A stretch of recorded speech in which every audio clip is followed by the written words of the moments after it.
Selamat malam. Kali ini kami dari kelompok 5 akan presentasikan hasil tugas kami untuk memenuhi tugas dari mata kuliah basis data distribusi. Studi kasus yang kami ambil itu sistem penjualan di warung sembako. Untuk anggota ya saya sendiri Fernando, teman yang di tengah adalah Sierania, dan yang paling ujung adalah Rahmawanti. Oke, kita lanjut latar belakang. Masalahnya itu kebanyakan ditemui ya warung-warung sembako masih memiliki metode yang sangat-sangat manual dalam menghitung transaksi. Jadi memungkinkan ada kesalahan atau tidak efisien dalam bekerja. Jadi kami memiliki solusi, yaitu melalui sistem tadi penjualan warung sembako. Ini adalah IRD, di mana implementasi di database, di mana ada pelanggan memiliki atribut ID pelanggan, nama pelanggan sendiri, alamatnya, nomor HP-nya. Pelanggan mempunyai relasi dengan transaksi itu melakukan transaksi. Setelah itu transaksi memiliki sebuah detail transaksi, dan dari detail transaksi itu mencatat barang yang dibeli. Next, kita lanjut. Sebelum pertama-tama yang kita lakukan adalah kita membuat rancangan, membuat tabel. Tabel pertama kita buat database dulu kan di aplikasi create database. Habis itu kita membuat tabel pertama, tabel kategori. Di sini sudah sudah ada sintaksnya kan, tinggal masukkan aja, baru tinggal run kan. Nanti muncul tabel kedua. Setelah tabel kategori lanjut ke tabel barang, sama aja, tinggal run aja sama. Ketiga ada tabel pelanggan, tabel transaksi, dan tabel data transaksi. Jadi mempunyai 5 tabel. Satu database punya 5 tabel. Setelah itu kita ingin tahu nih relasinya apa sih antar tabel. Jadi relasi antar tabel yang pertama, tabel kategori dan barang. Jadi sebuah barang dia memiliki kategori, dan yang kedua barang memiliki detail transaksi, pelanggan memiliki transaksi yang ada, dan transaksi memiliki detail transaksi. Jadi di tabel kategori itu kita akan mengisi database-nya. Di tabel kategori kita mengisi 5 data. Data pertama makanan, kedua minuman, ketiga perlengkapan bayi, dan alat rumah tangga.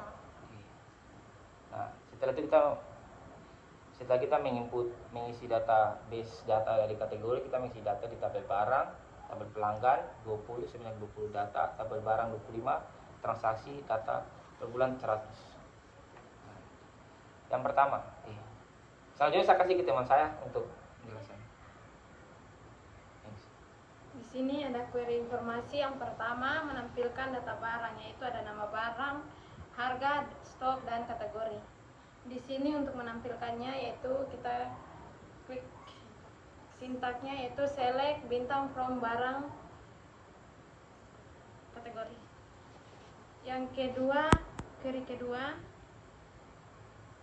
untuk menampilkan barang dengan stok kurang dari 10. Untuk sintaknya select bintang from barang where stok kurang dari 10. Di bawah ini tidak ada karena kategorinya tidak ada yang kurang dari 10. Untuk yang ketiga, query ketiga untuk menghitung total penjualan per bulan. Untuk sintaknya select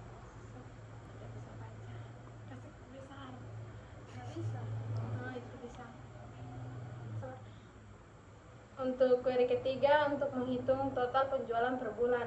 Untuk sintaknya select data format dalam kurung tanggal, tanda petik persen Y kurang persen N tanda petik dalam kurung as bulan, sum dalam kurung total tutup kurung as total penjualan. From transaksi, group by bulan, order by bulan, titik koma. Lanjut query keempat. Query keempatnya menampilkan jumlah transaksi per bulan. Untuk sintaknya select date format dalam kurung tanggal, tanda petik persen Y kurang persen tanda petik dalam kurung as bulan, kon dalam kurung bintang as jumlah transaksi, from transaksi, group by bulan, order by bulan.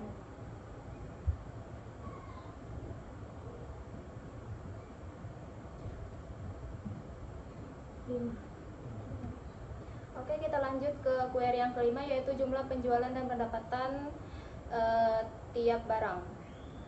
Di situ sintaksnya ada select, B itu barang ya, barang, nama barang, sum, dalam kurung, D titik jumlah, as total terjual barangnya. Kemudian sum, D subtotal, as total pendapatan. From detail transaksi, D join barang B, on D titik ID barang sama dengan B titik ID barang. Group by D ID barang, order by total terjualnya. Kemudian itu descending, diurutkan secara descending. Lanjut query ke-6. Query ke-6 ini adalah 5 barang terlaris. Sintaksnya yaitu select, B nama barang, sum dalam kurung D jumlah, as total terjual, from detail transaksi, D join barang, B on D titik ID barang sama dengan B titik ID barang, group by DID barang, order by total terjual diurutkan secara descending dan limitnya hanya dibatasi jadi 5. Kemudian lanjut ke query ke-7, yaitu daftar pelanggan beserta barang yang dibeli dan tanggalnya. Select di apa nih namanya? Di sini select T titik ID transaksi, P titik nama pelanggan, T tanggal, T total, from transaksi, T join pelanggan, P on T titik ID pelanggan sama dengan P titik ID pelanggan. Kemudian lanjut query ke-8. Detail pembelian per transaksi. Sintaksnya ada select, TID transaksi, T tanggal, P nama pelanggan, B nama barang, D jumlah, D subtotal.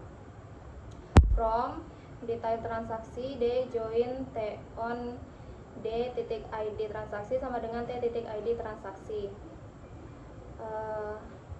Join barang, D on D titik ID transaksi sama dengan B titik ID transaksi. Join pelanggan, P on T titik ID pelanggan sama dengan P titik ID pelanggan. Order by T titik ID transaksi. Itu adalah yang di bawah itu bisa dilihat hasil dari sintaks yang sudah di run ya. Itu semuanya. Ada ID transaksi, tanggal, nama pelanggan, nama barang, jumlah, dan subtotalnya. Kemudian terakhir di query ke-9 yaitu total belanja per pelanggan. Sintaksnya ada select, P nama pelanggan, count, T titik ID transaksi, as jumlah transaksi, sum, T total, as total belanja. From transaksi, T join pelanggan, P on T titik ID pelanggan sama dengan P titik ID pelanggan, group by T titik ID pelanggan, order by total belanja, diurutkan secara descending. Di situ ada hasilnya, ada nama pelanggan, jumlah transaksi, dan total belanjaan. Oke. Jadi itulah hasil presentasi kami. Jadi sangat singkat saja. Jadi tahapnya pertama adalah tadi kita buat database kan. Tadi kita buat tabel di dalam database tersebut ada 5 kategori, dia punya step by step. Nah, kita masukkan tabel. Jadi pertama buat database, buat tabel pertama kategori, tabel barang, habis itu tabel pelanggan, tabel transaksi, dan data transaksi. Setelah itu kita masukkan data di setiap tabel. Nah, setelah masukkan data di setiap tabel, agar nanti kita melakukan proses dalamnya untuk mencari informasi sesuai yang kita inginkan seperti tadi query kan informasi yang kita inginkan. Query kita ingin melihat data barang yang ada, namanya, harga stok, dan kategori A. Makanya ini query pertama. Query kedua, kita ingin menimbulkan barang dengan stok 10, kurang dari 10, atau kita ingin yang kurang dari 2, 3 kan bisa, tergantung Ya, keinginan si penjual ini kan, dia ingin informasi yang apa yang didapat dari ini ya. Jadi kita masukkan buat database, buat tabel kategori, masukkan datanya sesuai itu, baru kita tinggal main ini aja, proses query, ingin ambil informasi yang diinginkan kan. Seperti tadi kita melihat data barang, menambilkan barang dengan stok 10, menghitung total per bulan, mungkin per minggu bisa, atau mungkin jumlah transaksi per bulan atau per hari bisa ya, per tahun juga bisa, jumlah penjualan dan pendapatan tiap barang, mana yang paling banyak, mana yang paling sedikit ingin dilihat, bisa juga tergantung keinginan si ini ya, penjual, dia ingin lihat apa, banter aja gitu. Jadi gitu aja presentasi kami. Mungkin mohon maaf jika ada salah kata dan apapun itu. Sekian dan terima kasih, saya tutup. Selamat malam.